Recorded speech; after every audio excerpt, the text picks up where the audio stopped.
it's your girl Keisha, and I'm back with another video. As you guys can tell by the title, I am doing a reaction today, and this is a little different, coming into my page.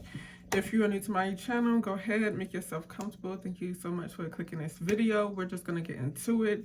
I am doing a reaction to Dan Schneider and how he talks about the Quiet on Set docuseries, and I just want to let you guys know y'all should definitely watch that on any streaming platform that you can if you watch Nickelodeon, because it definitely do give you just a really big eye-opener, and it shows you how some of these kid actors went through stuff while they were acting and while they were entertaining us and stuff like that. Now, me personally, I feel like if I knew that about Nickelodeon, like if I knew about the name, I don't even like to say the name because, the meaning of it is just not positive. Everything behind it was just negative. And honestly, if I would have known that, I wouldn't have watched it as a kid, but we were kids, so we didn't know.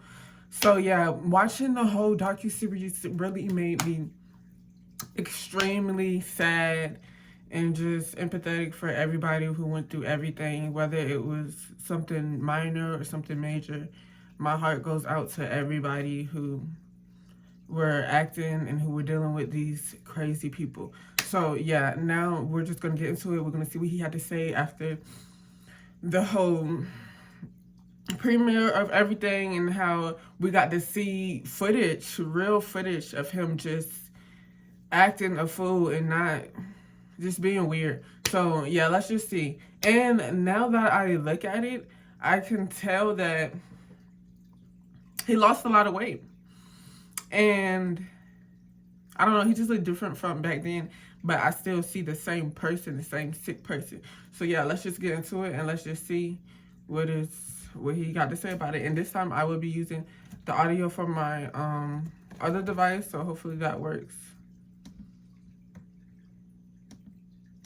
Okay, let's get into it. I played T-Ball on Nickelodeon's iCarly.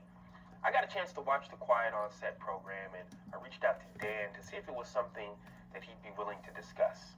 I'm pleased to say that he said yes. Dan, how are you? I'm okay. I really appreciate you reaching out and giving me the opportunity to talk to you about what we saw over the last 2 nights. I'm really glad you're here because I believe this is important. For sure. We've got a lot of things to unpack. But before I dive into my list of topics that I'd like to discuss, is there anything you'd like to start off with? Absolutely. Watching over the past 2 nights was very difficult. Me facing my past behaviors, some of which are embarrassing and that I regret. And I definitely owe some people a pretty strong apology. Let's talk about the massages. Okay. Watching the content yesterday, that was disturbing. It was wrong. It was wrong that I ever put anybody in that position. It was the wrong thing to do. I'd never do it today. I'm embarrassed that I did it then. I apologize to anybody that I ever put in that situation. And even additionally, I apologize to the people who were walking around Video Village or wherever they happened, because there were a lot. Before we even get into it, my thing is, you apologizing, that's not gonna fix anything. You should have try to fix it back then. That was weird activity. You putting people through this, making them massage you while you working and shit like that. You think that's all they deserve is an apology? It's given whoever the person that interviewed him, it's given he was told to interview him and ask him these questions and for him to clear his name out. He's not sincerely apologetic about this because if he was, he would have been said something, been apologized, been admitted to all this stuff. But now that, a series come out about you and shit like that, you want to clear it up now? You want us to forgive you now for what you did back then? You've been doing this for years, allegedly. We're going to put that in there. Allegedly. If all the stuff that I said before them, we're going to allege that. All that allegedly. But yeah, it's crazy. Now, after all these years that you alleged it or whatever, you want to... That doesn't make sense. It doesn't. I don't understand why you thought that was okay to do. There were lots of people there who witnessed witnessed it who also may have felt uncomfortable. So I owe them an apology as well. Yeah. Dan, talk to me about the writer's room. From what I saw, not cool. No, and I don't mean to cut you off, but if I can cut right to the chase, let me just say, no writer should ever feel uncomfortable in any writer's room, ever, period, the end, no excuses. Most TV writers, comedy writers have been in writers' rooms, and they are aware that a lot of times there are inappropriate jokes made and inappropriate topics come up. But the fact that I participated in that, especially when I was leading the room, it embarrasses me. I shouldn't have done it. And I can tell you why it hurts really bad for me. I remember very clearly my early experiences, my first experiences in the entertainment business. I was green, I was scared, I was excited. It meant the world to me that I was getting those opportunities. And I went in and I got lucky because they were great. My first couple of experiences were fantastic. And the fact that I didn't pay that forward to every employee that walked through my door, it hurts my heart because I should have. And I wish I could go back and fix that. You should be sued. In the writer's room, there's no doubt that sometimes those jokes went beyond the pale, and I said things that went too far, or made practical jokes that went too far, and that was wrong. And that was because I was an inexperienced producer. I was immature. Wouldn't happen today, but I'm just really sorry it happened. You were a grown man, and you were Had a inexperienced. lot of success over 2 decades. Thousands of people have worked with you, for you. Let's speak directly to the people who did not have a good experience with you. Okay, I would like to speak to those people because I hate that anybody worked for me and didn't have a good time. You know me, you've been on my sets. Look, I've had some employees that have worked with me for 10 years, some more than 20 years, who would work with me again, but not everybody. There's still a significant number that didn't have a great time working for me, so my batting average isn't nearly high enough in that area. And the way they wouldn't get the best of me is that I would let the pressure of doing 40 or even more episodes per year, I would let that pressure get to me, which a good boss should never, ever do. Were there specific things that you were doing? Sure, I would snap at people sometimes. I would be snarky when I could have given them a nicer answer.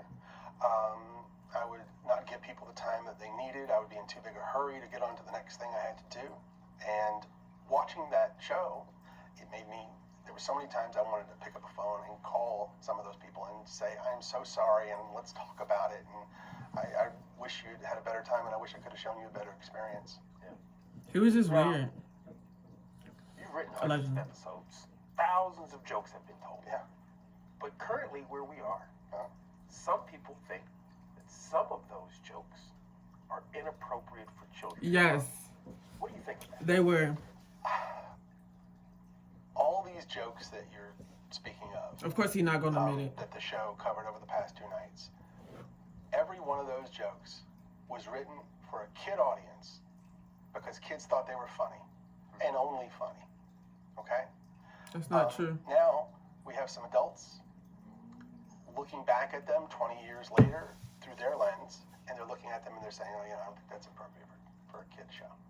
And I have no problem with that. If that's how anyone feels, let's cut those jokes out of the show. He was definitely being dirty. 20 years ago or 25 years ago. I cut it. I want my shows to be popular. I want everyone to like it. The more people who like the shows, the happier I am. Yeah. So if there's anything in a show that needs to be cut because it's upsetting somebody, let's cut it. So Cut it all. big for you to Cut it say, all off. Your work, if it's viewed as that today, you don't have a problem. Cut it. Cut it. Because you already made your money. The That's why last you don't thing I care. wanna ever do is put any content in a show that's going to upset my audience and make them Yo, get off the you TV. did that. Why would I ever want to do that? That makes sense. I want to give you an opportunity to kind of elaborate on something. Okay? The thought process from the series is you had the power to just write a joke, and no matter what, it's going on TV. You just had that type of power. Is that true? The notion that I had the power to just produce whatever I wanted and have it air is completely false. Okay. There were many, many levels of scrutiny. Okay? We had executives in LA. We had executives in New York. So But somebody, 2 coasts. you want the only one. Yes. That's And what by I the way, feel like. approval at every I don't really stage. know if that's true, I'm but not talking about wardrobe. I'm he talking had about some other sound, creeps with him. sets, Creeps, they dialogue, work together jokes, sometimes. Everything. Now, when you say approval, these obviously that's a hierarchy, not your colleagues or Right. people in the room. Okay. No, not my colleagues. No, these are my bosses. Bosses, and then their bosses, and then their bosses. And they're approving all of this stuff. Okay. Or maybe And we're also I don't know. I just don't know how you all could miss sorts of that. Like adults and caregivers and as an set adult, teacher how could and anybody miss that families. content? Everybody's watching it. And if anybody had said anything, hey, we don't like that. That's not appropriate. Then it would have been cut out. Now, I'm gonna push back a little bit Sure. because the series painted you in this way that you were just the guy that was doing what he wanted, and people were afraid to confront you about things. So say, just humor me, say that was the case. What would have been the ultimate way to... Okay. If nobody on the set, if all of the dozens and dozens of adults that were on the set, if they didn't say anything, if my bosses said, if they insisted, you got to make a change here, you got to cut that, I had to do it. I had no choice. Got it. Now this next one, it kind of hit close to home. Mm-hmm. Being a new father, I wouldn't be opposed to my child being in the entertainment industry. Doesn't matter what age. Yeah. Seeing some of those on-air dares, seeing it now from where you are now in your life, what do you think of that? I think that some of the on-air dares went too far. I think they pushed the envelope too far. Not all of them, not most of them, but some did. Nickelodeon wanted to do their version of Fear Factor. At the time we were shooting all that, so I was tasked with doing these on-air dares with the All That cast. So we get with the writers and we come up with all these ideas, and it's hard to do because we don't have the budget of Fear Factor, and we can't put the kids in dangerous situations like the adults are put in. So Kids. it was hard to come up with stuff. But we would come up with all these ideas of dares they could do. We would give them to the network, and they would say, tell us the ones that were okay. Right. Those are the ones we shot. Those are the ones that aired. At the time, I had no indication that any kid ever had a problem with them. But when I was watching the show over the past 2 nights, I now know that there were kids who did have problems with the on-air dare. They verbally said I wasn't and comfortable. I'm so sorry. I am so sorry to any kid who ever had to do a dare or anything that they didn't want to do or weren't comfortable doing. We went out of our way to make sure they were safe and that everything was done properly. But if a kid was scared and didn't want to do it, I'm already just not interested in this video And anymore. if I had known at the time, I would have changed it on the spot. Now, we also saw the series highlight 2 former writers' viewers, 2 women, who spoke about a wage discrepancy. Now, I know that you don't divvy out salaries. Talk to me about that part. Well, you're correct. I have nothing to do with paying writers. I never have. I've never made a writer's deal. And of all the writers I've been in a writer's room with, I never even knew how much most of them were getting paid. Yeah, but we saw these 2 women who were writers for you sharing one salary. How does that happen? It's very simple. There's a common practice in television when hiring writers. If you have a spot for a new writer, sometimes you'll go to 2 writers and say, hey, if you 2 new writers for your first job are willing to share a salary, you can both have the job. They have the opportunity to say, yes, that sounds good, or no, thank you. In this case, it was 2 women writers. I've done another show where that teaming was done with 2 male writers, and they split a salary. I did another show where it was a male and a female writer, and they split a salary. Why are you splitting these are all salaries? Who wants to split a all salary first-time then? writers looking for their first gig. Got it. Now, in the series, they also highlighted 2 black actors who said that they felt overlooked. Now, I want to be clear. I'm never going to speak on anyone else's journey. Yeah? I can talk about my experience, how my experience was with you, what I saw prior to working with you, but again, I don't want to speak on anyone's journey. I saw you be honored for diversity in your work. Yes, and the reason for that is diversity has always been very important to me in my shows. If you go back to the very first Nickelodeon show I ever made, that's very evident, as it is in the second one, and then the first movie I ever made for Nickelodeon, which starred Keenan and Kel, and every show I did after that had a lead black actor in it. I'm very proud of that. It's very important to me. And not only am I proud that they were in my shows, I'm exceptionally proud of the achievements they've had beyond my shows. And they've gone on to bigger and better things. And that gives me a great sense of pride. Well, something that really kind of bothered me was how they depicted your relationship with the cast. Yeah, it bothered me too. Yeah, just me being there, I knew the dynamic was trust. I understood that in situations where they may have had turmoil, whether it be with their families, whether it be other castmates, they came to you. Versus how they made you look. With that said, Amanda Bynes, was brought up in the series and her emancipation and how you were involved in that. Can you talk to us about it a bit? Sure. Amanda was between the ages of 16 and 17, and she wanted to get emancipated from her parents, which was a fairly common thing with successful young actors, at least at the time. Sure. And she wanted that for herself. So she turned to her team, which included her lawyer, her agent, her manager, her publicist, me, because she included me as part of her team, thought of it that way. We supported her. She tried to get emancipated. It ended up not working out. She didn't. Well, since we're here, let's stay here for a It's moment. good she didn't. There was also an incident where she had ran away from home. if you Yes. would. Can you talk to us a little bit just to clear the air of exactly what happened in that situation? Yes. One night, it was very late, well after midnight, 1 or 2 in the morning. Phone rang. I answered. It was Amanda.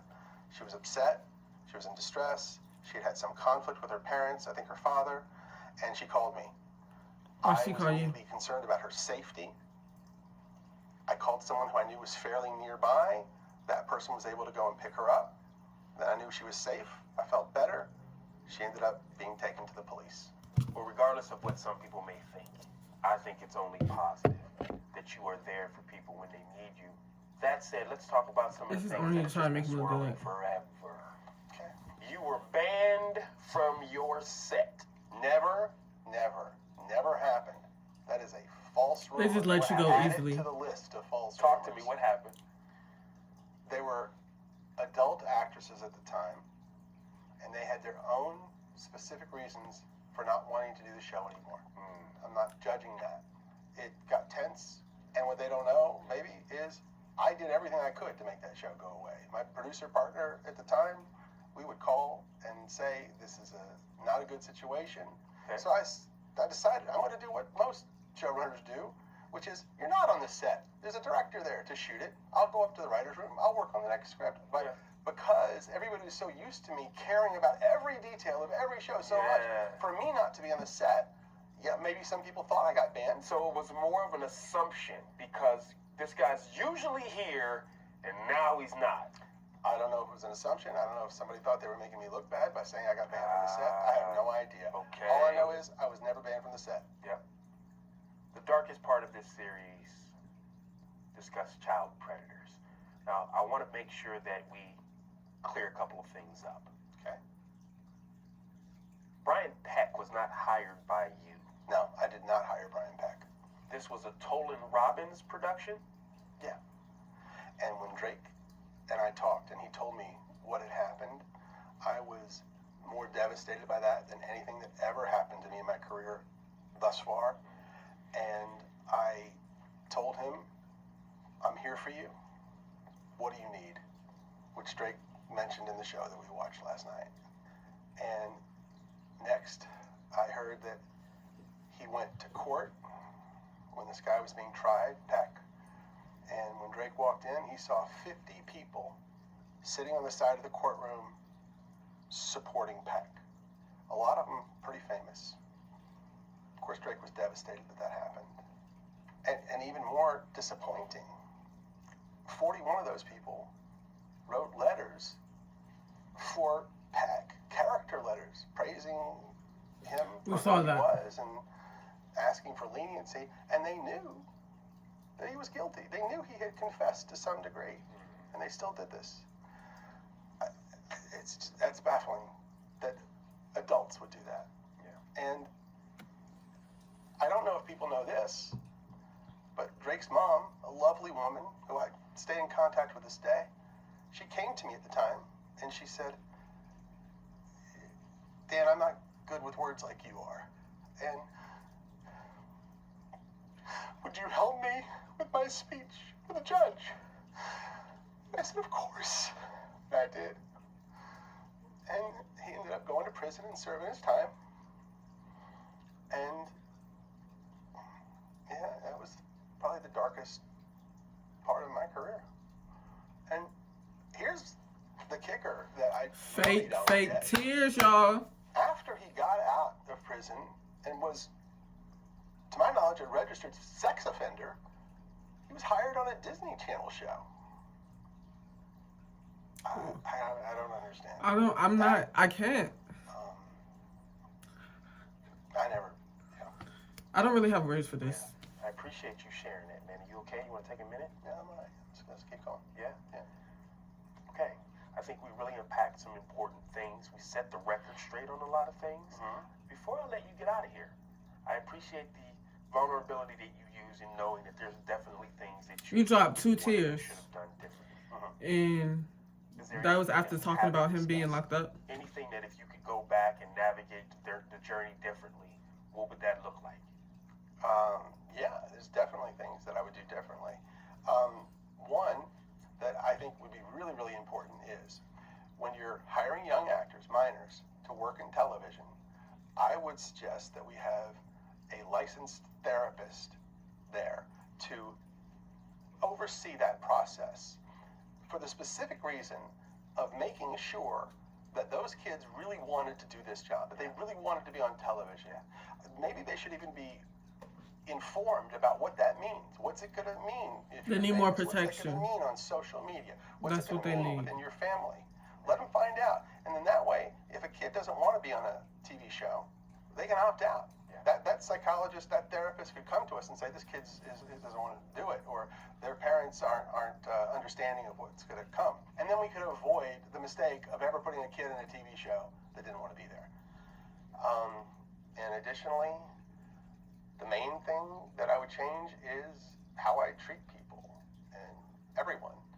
I definitely at times didn't give people the best of me. I didn't show enough patience. I could be cocky and definitely overambitious, and sometimes just straight up rude and obnoxious, and I am so sorry that I Have ever was. some integrity. And